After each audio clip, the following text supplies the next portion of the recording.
Bienvenue au balado de Vancouver 2010, votre fenêtre sur les Jeux olympiques et paralympiques d'hiver de 2010 à Vancouver.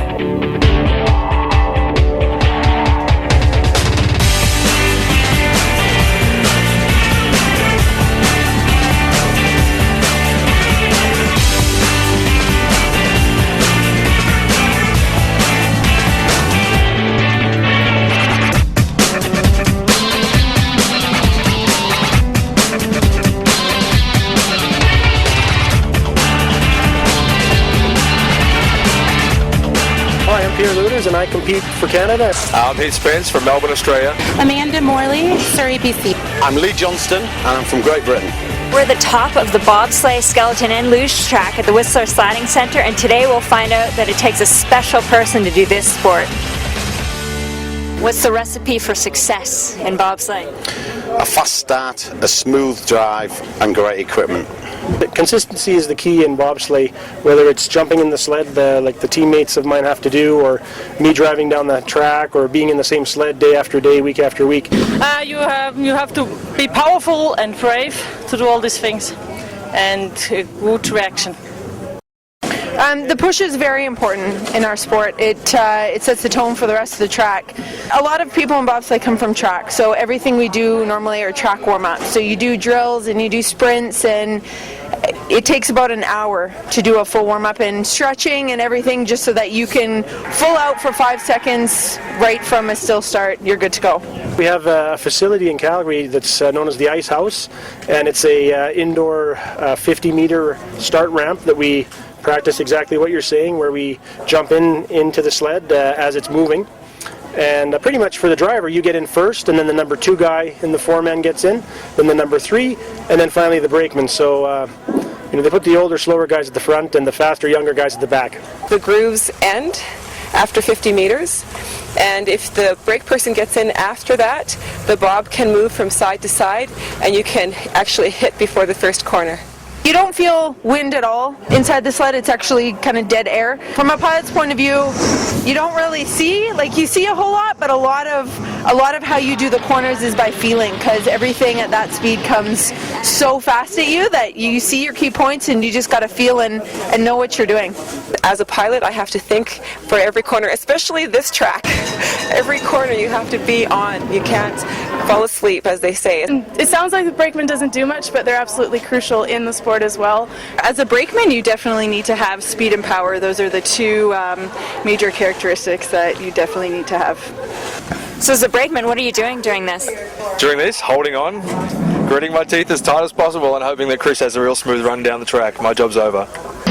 We communicate at the very start, and then as we cross the finish line, I yell brakes so that the brakeman knows when to brake. But the rest of the track is just kind of, I got to focus on what I'm doing, and the pilot and brakeman don't really communicate. I was a cheerleader in high school, so I love cheering my teammates on, and so they don't know it because they can't hear it, but I'm always in the back, and I'm like, come on, you got this, let's go, you can do this, come on, you got.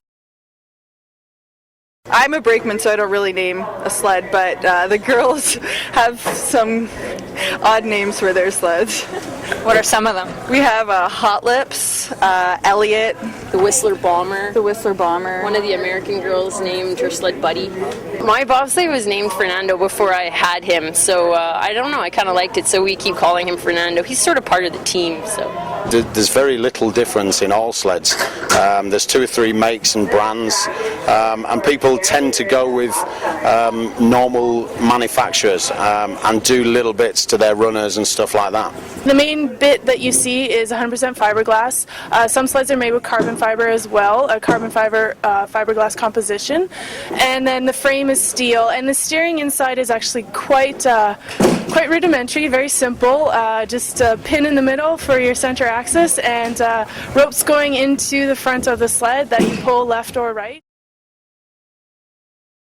The landscape couldn't be better for a bobsleigh track. It's steep. There's a very large grade of drop. I think it's 150 meters, if I'm not mistaken, maybe a little bit more, from the very top to the bottom. So it's pretty steep all the way down, and that's what gives it its speed. The fastest I've gone so far actually would be here at this track, and I believe it's 142 or 143 kilometers per hour.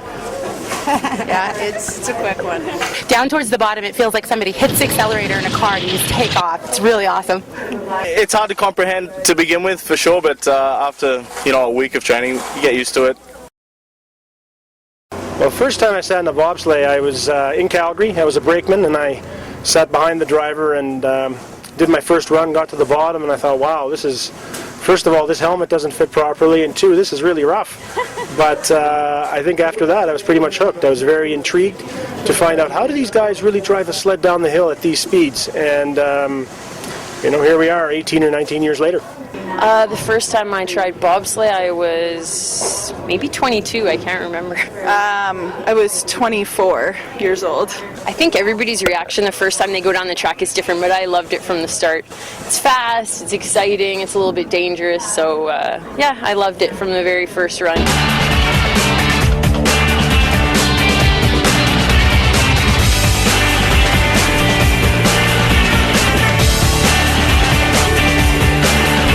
Pour en apprendre plus sur ce sport ou pour écouter d'autres balados, visitez vancouver2010.com.